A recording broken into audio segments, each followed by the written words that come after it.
আমার রবি ঠাকুর। রবীন্দ্রসঙ্গীতের সুর আরও একবার আমায় ব্যাকুল করল।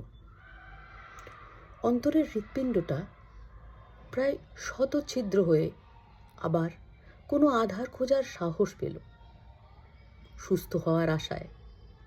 কিন্তু সেই চেষ্টাটা কি বৃথা? আমার অন্তরের সেই বিষাদ মিশ্রিত সুর এক অভাবনীয় আবর্তে আমায় ঘিরে ফেলে। সে আবর্ত একান্তই ব্যক্তিগত। আমি কাউকে বোঝাতে পারবো না।